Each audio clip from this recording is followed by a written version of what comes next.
A military police officer thought he could push around the wrong Marine. He tried to slap my dad with a bogus speeding ticket, but a few months later, my dad got the perfect chance for payback. And when it came, that MP's career was toast. If you've ever wanted to see a bully in uniform get exactly what he deserves, hit that like button, subscribe, and buckle up, because this is one of the most satisfying revenge stories I've ever heard. This story isn't mine, it's my dad's. He served in the Marine Corps back in the 1980s. Now, if you know anything about the Marines, you know respect is everything.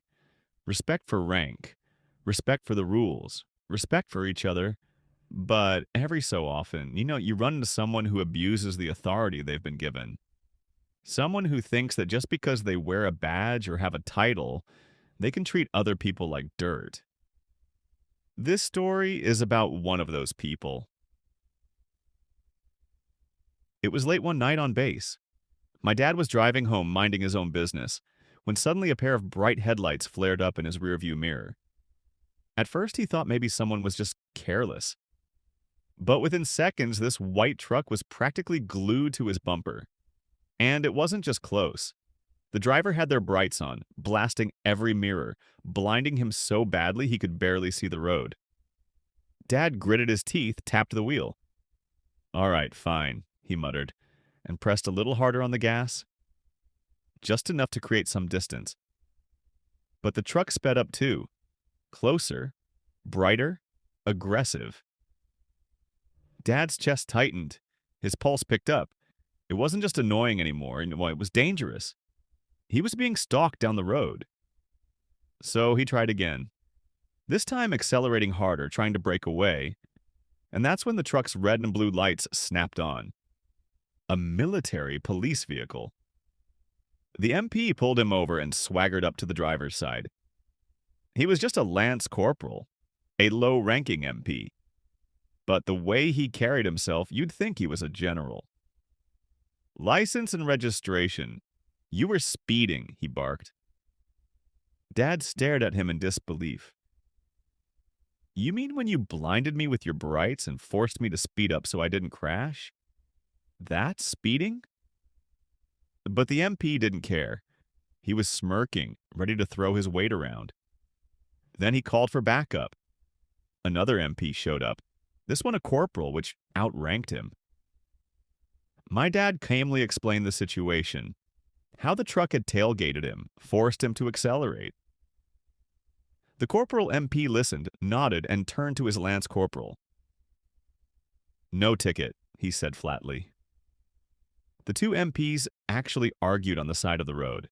The lance corporal wanted to nail my dad. The corporal said no. Case closed.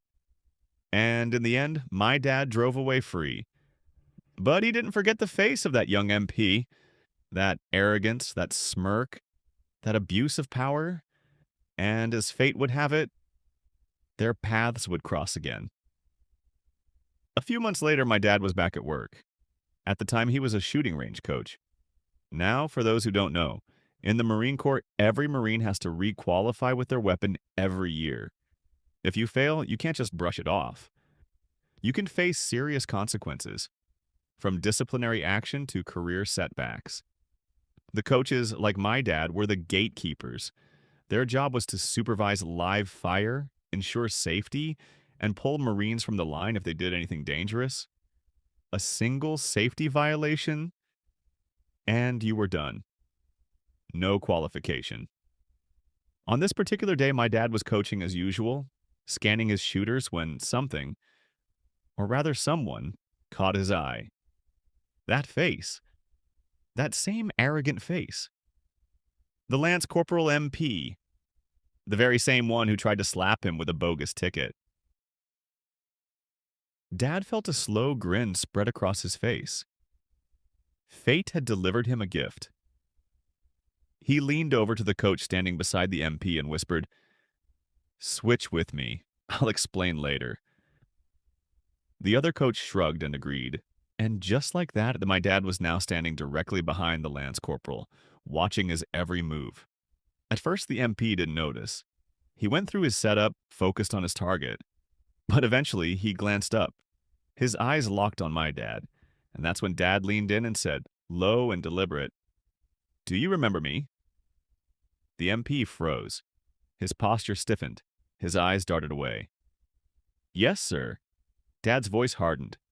"You have one effing chance. One tiny mistake, and your ass is done."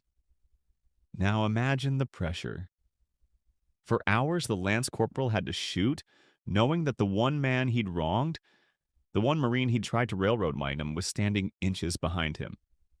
Watching, waiting. And credit where it's due, the MP did well. He fired clean, no mistakes. He was on track to pass, but the range wasn't over yet. At the end of qualification, every Marine has to show clear, meaning they unload their weapon and present it to the coach, chamber open, so it can be inspected. The Lance Corporal popped his weapon open, angled it toward my dad, but before Dad could even confirm it was safe, click. The MP closed the chamber and walked off. That's it, the violation my dad had been waiting for. He didn't hesitate. "That's a safety violation. Get the fangin' off my range." The Lance Corporal spun around, eyes wide. No, this is bullshit. This is fake bullshit." He was practically begging, panic written all over his face. He knew exactly what this meant, but Dad didn't flinch. He didn't raise his voice, he just pointed. "You're done." And just like that, the Lance Corporal MP, the one who thought he could abuse his authority, the one who laughed as he tried to ticket my dad, had just failed his weapons qualification. Now, for anyone outside the military, let me put this into perspective. This wasn't just a slap on the wrist. This was devastating. Failing qualification meant he couldn't carry his weapon. And for an MP, a military police officer whose entire job is to be armed and enforce discipline, that's catastrophic. It's like being a surgeon who suddenly isn't allowed to hold a scalpel.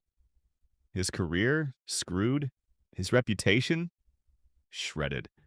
His future in the Corps, probably over, all because he made one arrogant mistake. And my dad? He didn't have to lift a finger. He didn't cheat. He didn't lie. He just waited and let the MP destroy himself. That MP wanted to make my dad feel powerless. He wanted to throw his rank around, humiliate him, and get away with it. But in the end, my dad got the last word. Not by yelling, not by fighting, but by doing exactly what the Corps trained him to do. Enforce the rules. One mistake, and the bully who thought he was untouchable lost everything. This story is proof of something powerful. Abuse of authority always comes back to bite you. You can hide behind a badge, a title, a rank, but the truth has a way of catching up. And when it does, karma is brutal. If this story gave you chills, smash that like button and drop a comment. What's the most satisfying revenge you've ever seen in the workplace? Or the military? And of course, subscribe for more of the internet's best revenge stories where justice is always served.